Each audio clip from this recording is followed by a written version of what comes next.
Welcome to the new video of NeuroPhilos. Get ready to dive into a gripping tale that will leave you breathless, thinking, and inspired. Whether you're here for the mystery, the drama, or the unexpected twists, you're in the right place. Make sure to hit that like button, drop a comment, and subscribe so you never miss another powerful story. Let's begin. The Death of God and the Modern Void. When Friedrich Nietzsche wrote the words, "God is dead. God remains dead, and we have killed him," he was not blaspheming. He was diagnosing. It was not a cry of victory, but a funeral announcement, a proclamation that the foundations of meaning, faith, and certainty that had held the human soul upright for centuries were crumbling into dust. Nietzsche was not mocking religion. He was describing the psychological and cultural earthquake of modernity. For millennia, humanity had drawn strength from a transcendent order, something beyond ourselves that gave purpose and structure to existence. We looked upward for guidance, comfort, and moral law. But in the age of science, reason, and self-worship, that order began to disintegrate. To say, God is dead, is to say that the old sources of truth have lost their power. The heavens have gone silent. The absolute moral compass that once told us what is right and wrong has fractured into infinite directions. There is no longer a divine script guaranteeing purpose, no eternal judge to give shape to our actions, no promised paradise to justify our suffering. What remains is the unbearable freedom of being alone in a universe that no longer speaks. Nietzsche saw this not as an event, but as a process, a slow erosion of faith disguised as progress. And that is precisely the unease you feel today, even if you cannot name it. Outwardly, everything appears in order. You may have a home, a job, people who text you, plans for the weekend. The fridge hums with food, the calendar fills with tasks, the routine loops on. Yet somewhere deep inside, a quiet dissonance hums, an ache that doesn't fit the surface. You move through days as though watching yourself from a distance, half present, half absent. It's as if life continues but you are merely a witness, detached from its rhythm. When the world quiets at night, when the notifications fade and the endless scroll finally stops, that hollowness returns. It asks questions you try to bury with work, with shows, with playlists, with cheap spiritual slogans. What is this all for? Why am I alive? Why does nothing feel enough?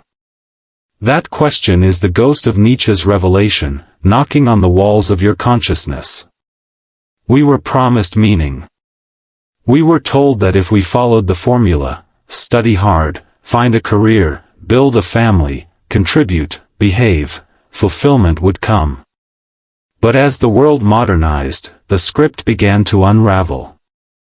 We built towers of knowledge, wealth, and technology, yet inside those towers our souls withered. The problem is not ignorance but direction. We know everything, yet we no longer know why. Nietzsche foresaw this emptiness long before smartphones or skyscrapers. He called it the crisis of modern man, the collapse of transcendent purpose without the creation of anything to replace it. The ancient gods had died, but humanity had not yet become mature enough to invent new meanings. The vacuum left behind was not merely theological, it was existential. We became gods without guidance, free without orientation. To face this truth requires immense courage.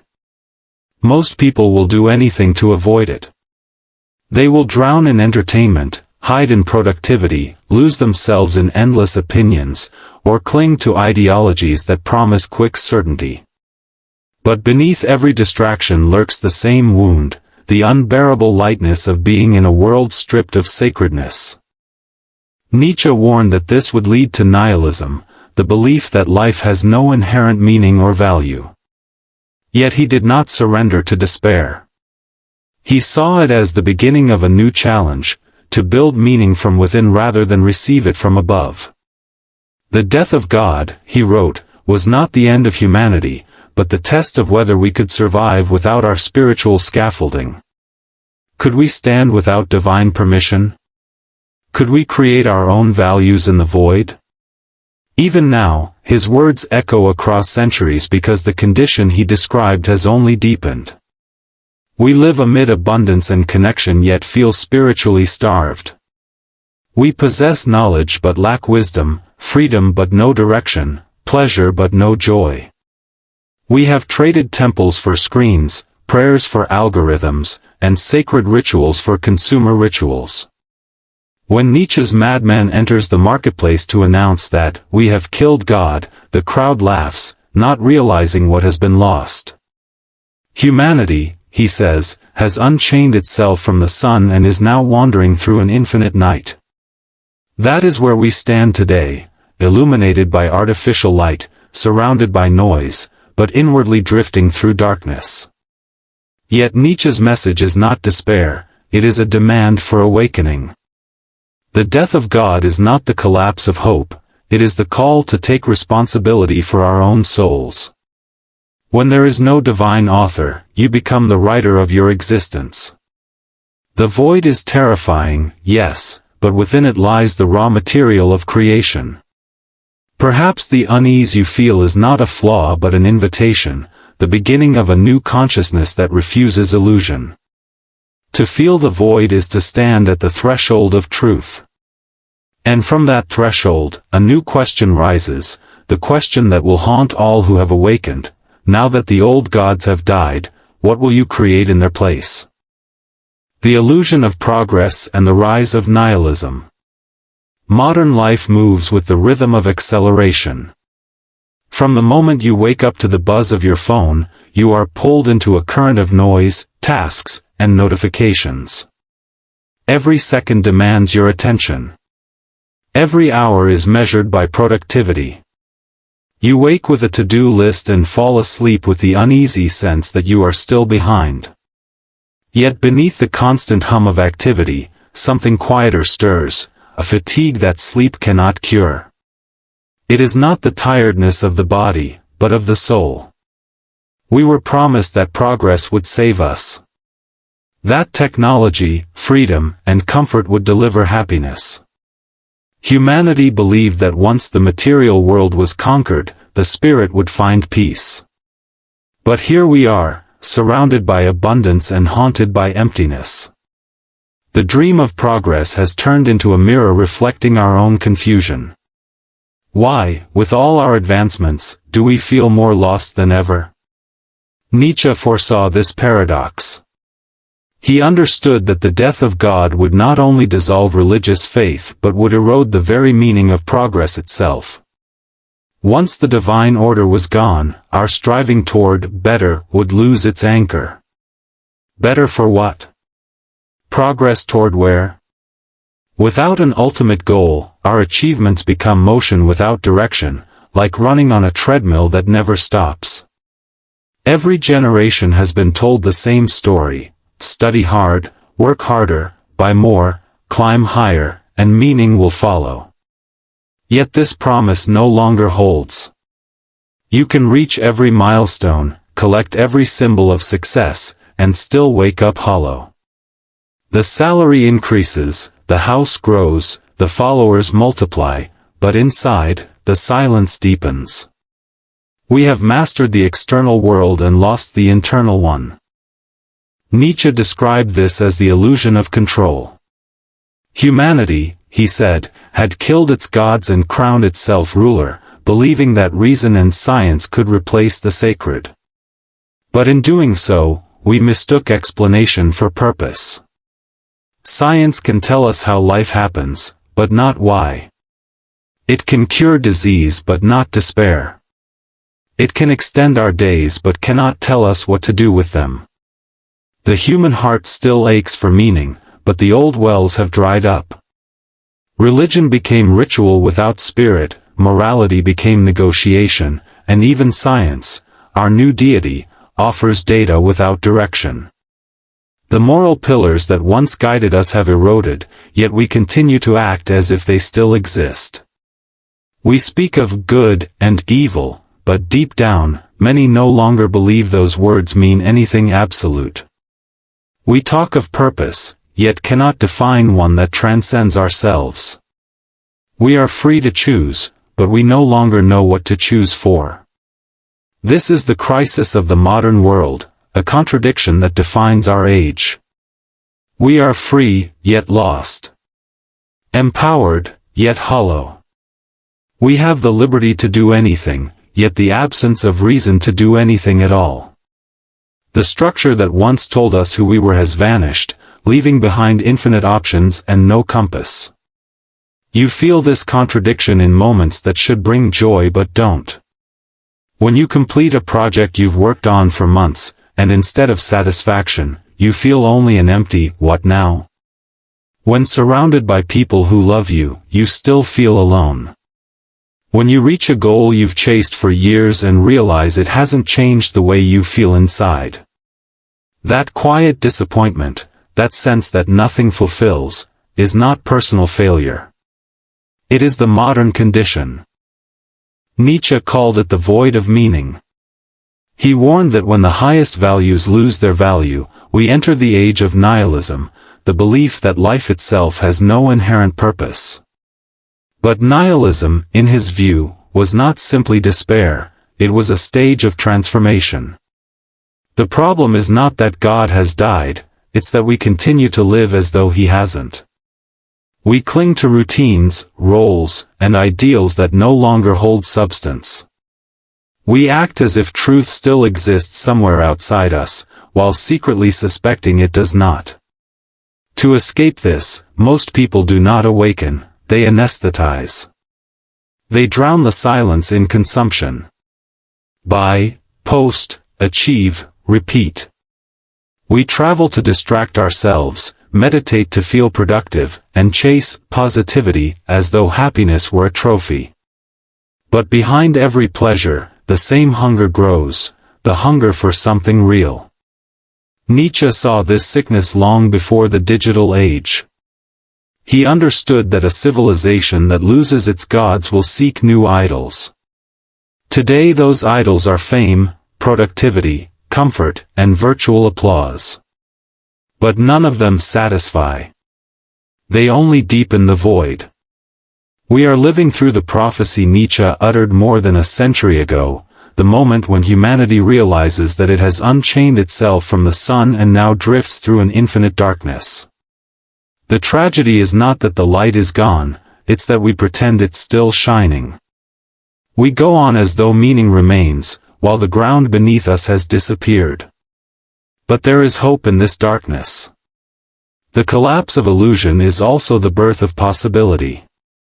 When the false gods fall, the human being faces the most dangerous and beautiful question of all: if nothing has meaning, what meaning will I create?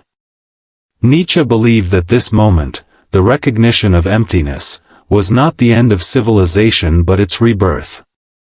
The old gods are gone, and progress has betrayed its promise. Yet in the silence that follows, a new freedom begins. You stand before the same abyss Nietzsche saw, and though it is terrifying, it is also sacred. Because from here, you are no longer bound by borrowed beliefs.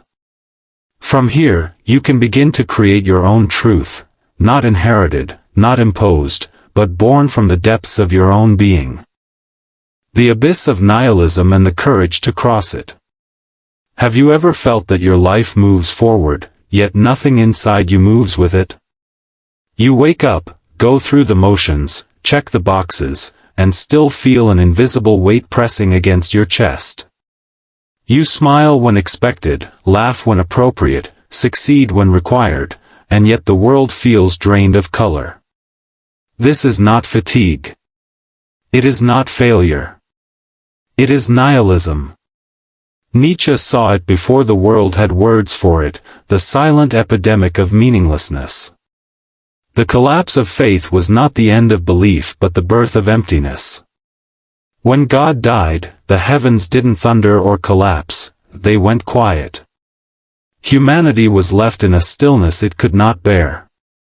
Out of that silence came a question few dare to face: if there is no divine truth, why live at all? Nihilism begins quietly, disguised as indifference. It seeps into your mornings when you feel detached from what once excited you. It follows you through conversations that sound hollow, relationships that feel scripted, achievements that fade too quickly. It's the whisper behind your thoughts that says, nothing matters anyway. Nietzsche called this the most dangerous of all diseases, the slow death of the spirit. He described two forms of nihilism, the passive and the active. The passive nihilist surrenders to despair. They drift through existence without conviction, masking their emptiness with distractions, scrolling, consuming, pretending.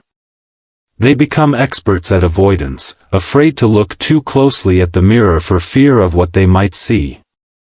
To them, meaninglessness is an excuse to feel nothing. Their motto is, why bother? But Nietzsche refused to accept that as the end. He saw nihilism not as a pit but as a passage, a necessary fire through which consciousness must pass to become stronger. The active nihilist does not run from the void, he steps into it. He allows the illusions to burn away, false morals, artificial happiness, borrowed beliefs. He dares to face life stripped of guarantees. He knows that the abyss is terrifying because it is real. To Nietzsche, the death of meaning was not a catastrophe but a test. It forced humanity to see whether it could stand on its own. Could a person build a life without divine blueprints? Could the human spirit create values from nothingness? That was his challenge, to live without anesthesia, without pretense. Most people never accept this challenge. When the void begins to whisper, they run. They numb themselves with comfort, religion, politics, or cheap optimism. They cling to any structure that tells them what to believe. But the brave few, the ones who walk through despair instead of around it, discover something extraordinary. In losing all inherited meaning, they find the freedom to build their own. Nietzsche warned that this crossing would not be easy. The death of certainty means the birth of anxiety. When there are no rules, every choice becomes sacred. When nothing is predetermined, everything is possible, and that is both liberating and unbearable. To live without God is to live without excuses. You can no longer blame fate, sin, or destiny. Every decision, every failure, every silence becomes your own creation. The desert of nihilism, he said, is the trial of the soul. Most lose their way there. They wander, thirsty for belief, begging for someone to tell them who they are. But those who endure, those who stay in the desert long enough to let the illusions die, begin to see differently. Out of the ashes of meaninglessness rises clarity. When all false values burn, what remains is what you truly are. To cross nihilism is not to escape pain, it is to face it. Nietzsche compared it to a purification, a violent shedding of everything superficial. It tears away the comforts that kept you asleep and demands that you wake up. He who gazes into the abyss, Nietzsche wrote, must beware, for the abyss gazes back. That gaze is not a threat. It is a mirror. It forces you to meet yourself, not the self you perform for others, but the self that exists when everything else falls away. In that darkness, many break. But a few awaken. These few realize that nihilism is not the end of meaning, but the beginning of creation. The moment you accept that there is no given purpose, you gain the power to invent one. Meaning is no longer something received, it becomes something forged. But this forging demands fire. Nietzsche knew it firsthand. His own life was one of suffering, illness, solitude, rejection, yet out of that suffering, he wrote his most luminous ideas. He faced the abyss and did not flinch. He allowed despair to strip him of illusions until only truth remained. He believed that every soul must descend into its own darkness. Only there, when nothing is left to cling to, can you rebuild yourself from the raw material of your will. To cross nihilism is to accept pain as the price of authenticity. It is to understand that freedom without meaning is not a curse, it is the beginning of self-creation. The abyss will not disappear. It lives in every thinking being who has dared to outgrow comfort. But if you have the courage to step into it, if you let despair do its work, something new can emerge. A mind purified of illusion. A heart forged in fire. A self capable of standing in a world without gods and still saying yes to life. That is the crossing Nietzsche envisioned, the transformation from emptiness to creation. The courage to face nothingness and, in defiance, whisper, I will make my own meaning.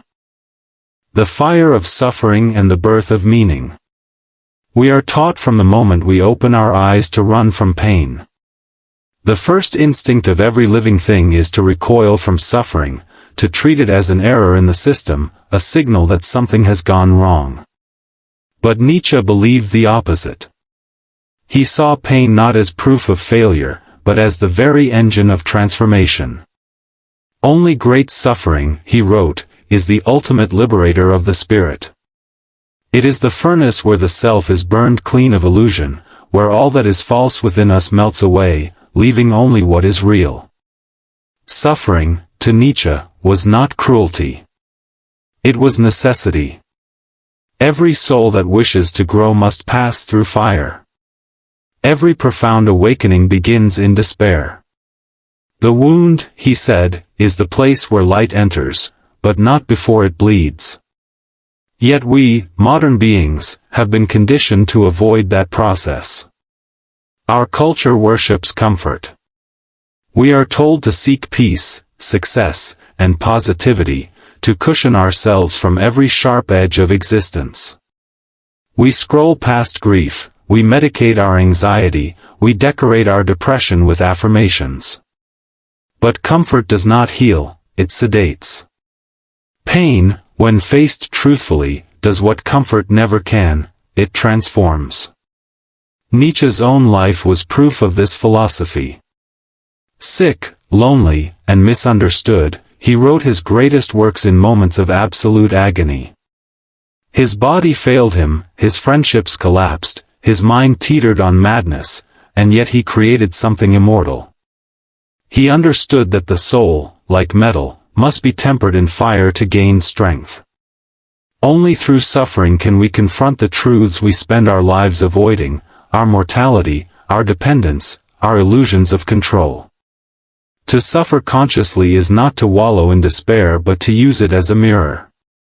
Every loss, every heartbreak, every collapse of certainty strips away a layer of who we thought we were. Pain reveals the boundaries between what is ours and what was merely inherited. It asks the most brutal question of all, now that everything has been taken from you, what remains? What remains is truth. Nietzsche warned that modern people have become allergic to truth precisely because they are allergic to suffering. We flee from it through distraction, endless consumption, shallow pleasure, performative spirituality. We invent narratives that make pain seem unnecessary. But to reject pain is to reject depth. Life's most meaningful transformations are born from confrontation, not avoidance. It is when the surface cracks that the soul finally breathes. Imagine your life as a structure built from borrowed bricks, ideas given to you by parents, culture, society. You call this structure, me. Then one day, an earthquake comes, illness, betrayal, loss, and the structure crumbles. At first, you panic. You mourn the collapse. But if you look closely at the ruins, you realize something extraordinary. The foundation that remains was never the illusion. The destruction revealed what was always indestructible, your capacity to rebuild. Nietzsche saw suffering as a purification ritual. He called it the great test of existence. When the soul endures its own darkness without retreating, something deeper awakens. Suffering becomes alchemical, it burns away weakness and awakens will. The person who has suffered deeply knows what matters because they have watched everything else fall away. They no longer seek shallow approval or empty comfort. They value truth more than peace, authenticity more than applause. But Nietzsche was careful to distinguish between transformative suffering and self-pity. The first is active, it asks, what can this pain teach me? The second is passive, it asks, why me? The first makes you stronger. The second makes you small. Real suffering, faced without resentment, becomes fuel for rebirth. It is the death of the old self, the one built on imitation and comfort. And the birth of something fierce, honest, and alive. When everything falls apart, when the ground you trusted gives way, you stand at a sacred threshold. You can run back into numbness, or you can step forward into creation. This is where meaning is born, in the decision to endure. Nietzsche called this amor fati, the love of fate.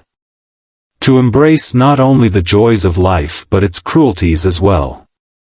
To say yes even to suffering, because it is yours, because it is part of the great unfolding that makes you who you are. Suffering is not the opposite of meaning. It is its birthplace. Every true artist, thinker, or soul who has ever created something eternal began there, in the silence after collapse, in the ashes after loss. The fire that burns you today may be the same fire that shapes your tomorrow. You will know the transformation has begun when your pain no longer asks for pity but for purpose. When you stop asking, why is this happening to me, and start whispering, what is this trying to make of me? Then you are no longer a victim of life, you are its apprentice. Pain, in Nietzsche's vision, is not a curse but an initiation, the passage through which every human must walk to discover the truth of their own existence. It is only in the shadow of suffering that the spirit learns to shine. And once you have walked through that fire, you never fear it again, because you understand what it gives, depth, strength, and the sacred right to say, I have suffered, therefore I am real. Beyond the death of God, becoming the Creator. Now that the old gods have fallen silent, what remains? When the last pillar of certainty collapses and the world no longer tells you what to believe, what is left standing? Nietzsche's answer was simple and terrifying, you. After the death of God, no one is coming to save you. There is no higher authority to hand you purpose, no sacred law to dictate your meaning. The light once cast from the heavens now burns inside your chest. The burden of creation has shifted, from the divine to the human. For most, this realization feels like falling into emptiness. The soul that once leaned on eternal truths now floats without anchor.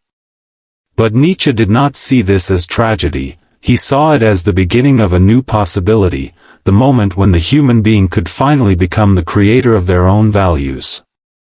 When all inherited meanings dissolve, you stand naked before existence, raw and unguarded. That nakedness is not weakness, it is freedom. Meaning, Nietzsche argued, is not something to be found like a lost object, it must be forged. It is not hiding in a book, a religion, a guru, or a philosophy. It emerges from what you do with your freedom, from the choices you make, the responsibilities you embrace, and the courage you show in the face of uncertainty.